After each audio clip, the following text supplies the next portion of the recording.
How to poach eggs in a flash. So microwave is the trick to poaching eggs very quickly, and they come out great. They're very good, just like you did on the stove. It's just a quick weekday version of doing it. You're doing God's work. Well, thank you. Try to do positive, good work out there. Time in microwave will vary depending on the wattage of your microwave oven. My microwave maxes out at about 700 watts, so it may take extra 15 seconds or more to produce the same results. Anytime I give times for ovens, microwaves, or whatever, what I've learned is everybody's cooking situation is separate, so I try not to give specifics. I know a lot of times people want specific recipes, amount of ingredients. The point is you to get the technique and then kind of refine for your situation. Season to taste. Cook at the right temperature depending on your oven and how you like things. So there's a little variety with everything, but the technique should work for any microwave. You just have to find that sweet spot at the time. Actually, when I was working on the poached egg in the microwave, I made probably 8 to a dozen eggs to figure out what time worked for the perfect egg. You know, the perfect runny yolk consistency. And then I was able to replicate it every time. So maybe you don't do 8 eggs in one day, but maybe day to day, you choose a different time and figure out which works for you. Long-winded way of saying that yes, everybody's situation varies, so adjust and experiment accordingly. Meal prep chicken and rice. Who needs a drive-thru? Those who are tired from work to cook at home. So yes, there's a time and a place for restaurants and drive-thrus. I love Grubhub, I love DoorDash, I love to go out with friends and grab a bite. Most of the time, if you're trying to stick to a budget, if you're trying to stick to maybe a more healthy eating plan, just plan ahead. Grocery shop, make your list, make a plan for the week so you're not figuring out what to do, and make things easy. Meal prep, make freezer meal kits, pre-prep ingredients in your refrigerator. There's a lot you can do to take the stress out of cooking when you get home every day by just doing some pre-planning ahead and just focusing on your meal prep, getting the right ingredients, and taking the time to make it easy on yourself. Meal prep chicken and rice. Some brands of bouillon are too salty and it will stop the rice from cooking. I know this from experience. I don't necessarily, like if it's too salty, your rice will still cook through, but yeah, you definitely do wanna be careful, especially if you're like salt sensitive. Just be wary about how much salt you're adding in the beginning, but a little bit will give it flavor, it'll be fine. I don't think it'll stop it from cooking. I don't know exactly what you mean by that, but you wanna go easy on the salt in the beginning because you could always salt and season later on. How to freeze and preserve your vegetables. Oh, this is a video I did a while back, but yes, you can blanch vegetables. Some you don't even need to blanch before you put them in the freezer. So this was a comment from that video. Here's a weird comment. You and rapper Tech9 have the same eyebrows. I was not expecting that. Me and Tech9 have something in common, and you know, I cherish that. I always thought he cut his to look like, as far as I know you both do, but it's not something I see often. Okay, I guess these are unique eyebrows, thank you.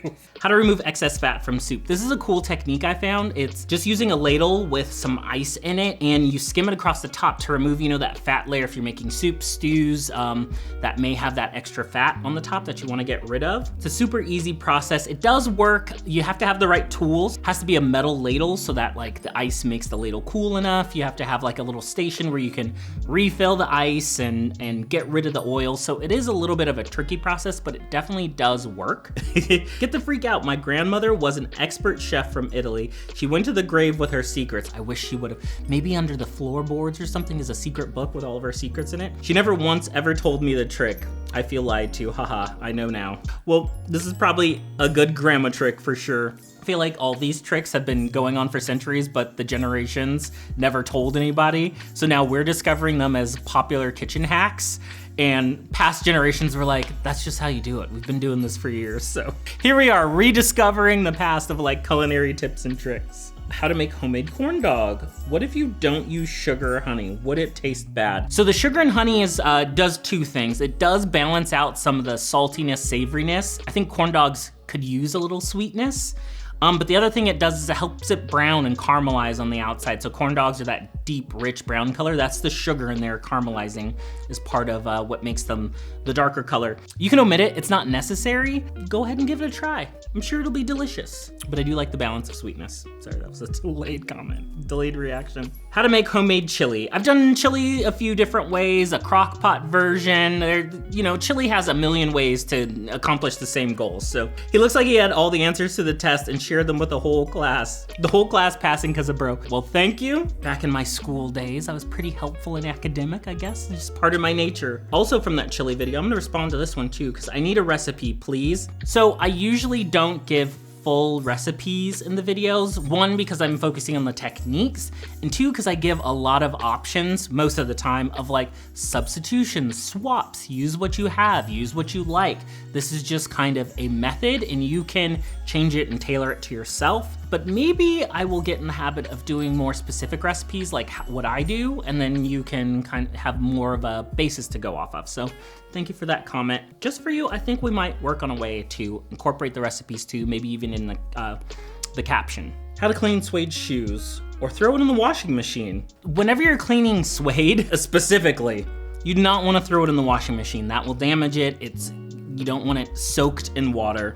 So I would suggest, for the longevity of the shoes, to wash it properly. Once again, it's up to you.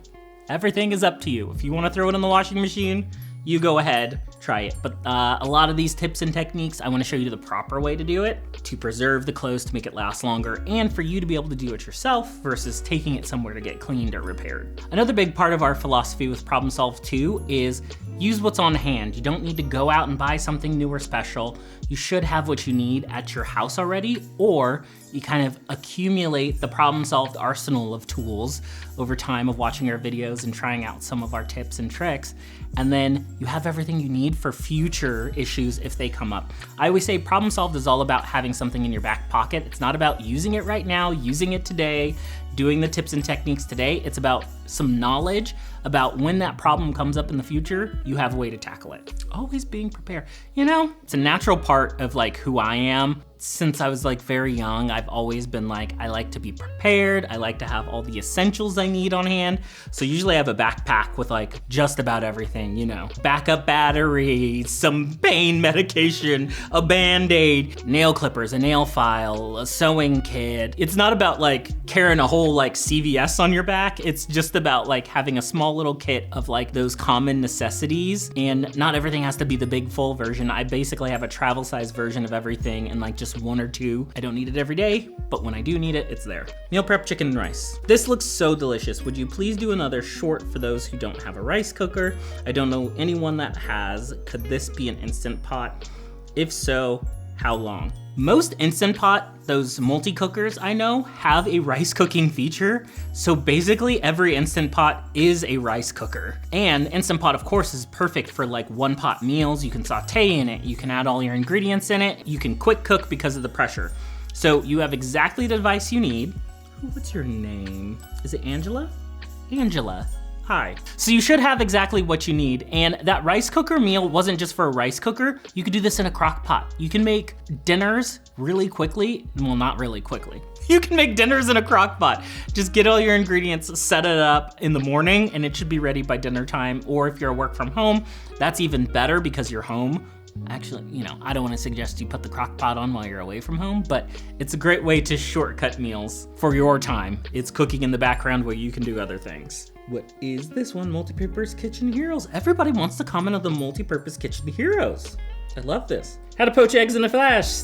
Thanks, Kristopher, very cool. I'm gonna try this with some rice for an easy breakfast. I love rice and eggs. Rice and eggs is like one of my favorite breakfasts. Rice, eggs, and maybe some like sausage or something if you want a protein. But a lot of times I just kind of have rice and eggs for breakfast. Must be some dormant Hawaiian in me somewhere. It's like Hawaiian breakfast. Okay, next one, how to make dried herbs. Herbs. The way Americans pronounce herbs is comical. I think it's hilarious how, you know, if you're British or something, how you pronounce things differently, you know? Is there right and wrong? I don't think so. It just all comes down to your culture and what you learned, right? How to poach eggs in a flash. This dude is awesome. Thank you so much. Thanks, Mike. You're awesome too.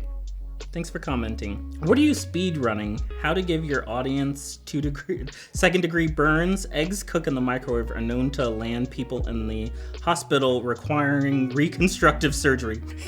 While I appreciate your comment, I think it's a little extreme. This is the first video we did at Problem Solved. You should not microwave eggs in the shell. This is much different, so I think you have the two confused. You can microwave eggs, it's totally fine, but you have to microwave them the correct way. The way I did the poached eggs is in water. If you're microwaving just an egg plain, you're doing something different. You're not doing what I'm saying, so don't come after me if you have 10-degree burns. I'm teaching you how to poach an egg, which will not give you 10-degree burns. It will not explode. This is and then especially if you have the right device, the right setup, you have what you need. But do not microwave an egg in the shell. And if you're doing anything else than what we're doing in this video, your results are your own. FYI, this is actually really dangerous and can cause serious burns because the eggs will explode when you do anything.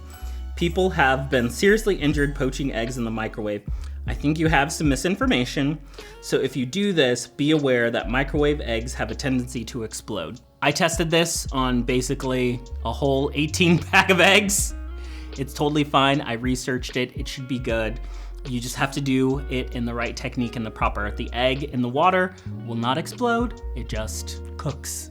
That's it. The water gets hot. And you're only doing this for like a minute or so, like, you know, around less than a minute. And you really want to do like 20-second to 30-second burst. So just follow the technique, follow the recipe. If you're doing anything else, your results may vary. But I think this comment is a little misinformed. Sorry to say that, Dusty. This is a tried and true technique. How to preserve and freeze your vegetables. The part where you said you can use your scraps for stock later is this one of my favorite things to do at all times because we are vegan and we go through as much vegetable scraps. We pretty much never need vegetable stock from the store. I actually might do an episode on making the vegetable stock from the scraps. I just said you could. Anytime you're prepping vegetables, you know, you wanna wash your vegetables first, but any of those scraps that are clean, you can throw those in a freezer bag, collect them over like a couple weeks or even a month, and then at the end of the month or at the end of a couple weeks, every 2 weeks, something like that, just throw it in a pot, fill it with water, add some aromatics, and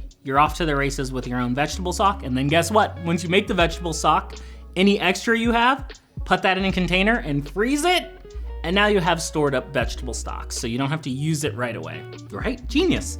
You're just not wasting anything. And if you can, compost those scraps, you know, at least you're giving second life out of those ingredients, even though they're gonna be thrown out anyways. Multi-purpose kitchen heroes. Can you use lemon squeezer to make plantain little bowls and fill them up with shrimp, olives, peppers, or any filling like, so I've had this. Gosh, am I getting the right word right? Maybe I need to look this up. Is it mofongo?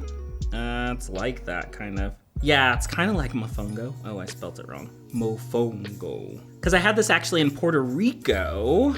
It's like a plantain bowl filled with like different fillings or whatever. That sounds delicious. I'll have to try that out sometimes. I've never made it myself, but that sounds amazing. Just make the little bowl inside of the lemon squeezer. That's kind of creative. People that use an entire metal rack just to cut avocados and then throw it in the dishwasher would really piss me off. Use a knife, cross-hatch the avocado, and then squeeze out. It's your kitchen. Do what you want. Do what you like. Do what makes you happy. I found that using the rack to smush and chop the avocado helps if you're making a big batch. If you're just dealing with one avocado, you may not want to use the whole rack. That's up to you. I like it because it's quick and easy, and I can throw the rack in the dishwasher and not have to worry about it. If it doesn't work for you in your house, stick to your knife and your method. It gets the job done, it's just about how you choose to do it. How to make dried herbs. Yes, dried herbs in the microwave. I thought this technique is so cool. That's why I wanted to share it with you. People think that the microwave is like this radioactive monster in their kitchen. It's like, it's so versatile. If you just embrace what it's good at and how to use it, you can get a lot of functionality out of it. And that's what I enjoy about anything in your home. How can I get the most out of this tool? How can I use it properly? Because I think a lot of people maybe struggle in their homes to cook, to do different recipes, to find, to find cooking methods that are easy and work for you. The microwave is one of them. It's just one of those tools that's supposed to make life easier. Are you in the show Cobra Kai? I am not. I've never seen Cobra Kai, so I don't know who you're talking about, but maybe I'll watch it and I'll either be offended or delighted, but thank you. No, I'm not in Cobra Kai. Homemade lasagna with plenty of leftovers. Looks good. Can't get on board with calling the lasagna sheets noodles though. What? It's a noodle. It's pasta. It's just a large sheet of it. So I appreciate every comment. Good, bad, in between, whatever. I appreciate all of them. It is kind of humorous though. Ever since I learned the word, I can't get over pronouncing it herbs. Herbs? Do you want herbs? You want the H? I'll give you the H. Herbs. This does spark an idea for me though. So the multi-purpose kitchen heroes, like tools in the kitchen you can use multiple ways. Where I found these come in handy is if I go to like a friend's house, a relative's house, and I'm, helping them cook a meal. If they don't have the proper tool or a tool you would normally use that's dedicated to a job, there's always some kind of like secondary tool, a secondary method that you can use to get the same thing done. This happens a lot when I go to like Airbnbs or I travel and I'm preparing a meal. You don't have what you have at home. You probably have just the basic store of stuff. So these are, once again, like back pocket things you can use if you're in a pinch, or if you don't have the proper tool, there's always like another method, another idea, another way of approaching something, especially in the kitchen, and that's what I wanna share. So maybe you use it all the time in your home, maybe you don't. Or maybe you need it when you're cooking, making a pie at your aunt's house. Oh, hey, try this clever trick to get all the juice out of the lemon, or try this to make cutting up the avocados easy. So that's really the idea and thought behind everything. Yeah, here's a good one. I'm still waiting for this man to make a time machine out of household objects. If I could only, I would. I don't know if I'd make a time machine though. Probably a jetpack or a teleportation device. Actually, that's really what I want. Teleportation device, then I can go anywhere in the world, whenever I want. A little dinner in Paris tonight, just because, why not? How to poach eggs in a flash. Do not microwave eggs ever. This is dangerous and could explode. One thing I wanna wrap up the egg controversy is they make devices specifically to do this. I tested an egg poacher.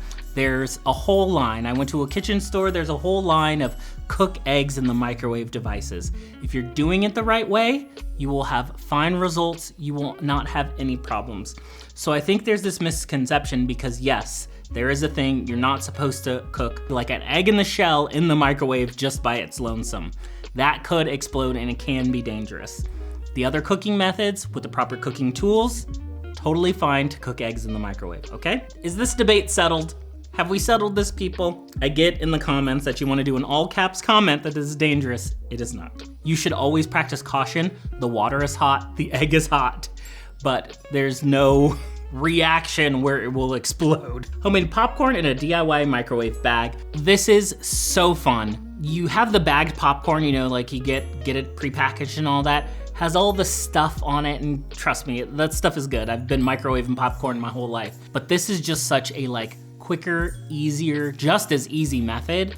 You buy the whole kernels, you get the kernels at a fraction of the price as you pay for the bagged popcorn, and it is just as easy, if not easier, and healthier.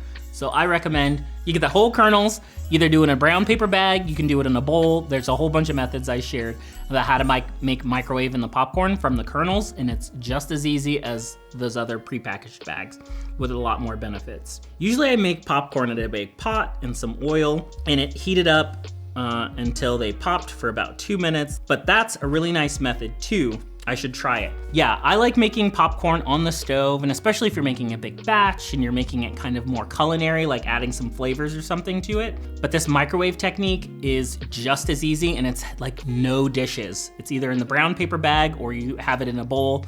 I guess that's dishes, but you can throw it in the dishwasher. A pot on the stove usually is a little bit more work and a little bit more dishes. 3 minutes may be too long unless low wattage microwave is used.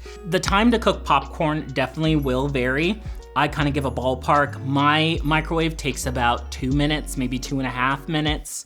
So it really kind of depends. Fun fact, store popcorn kernels in the freezer. They won't go stale and pop up fluffier. This might be a cool technique to try out. We shared the technique if you let the kernels soak in water and then you drain them and then pop them.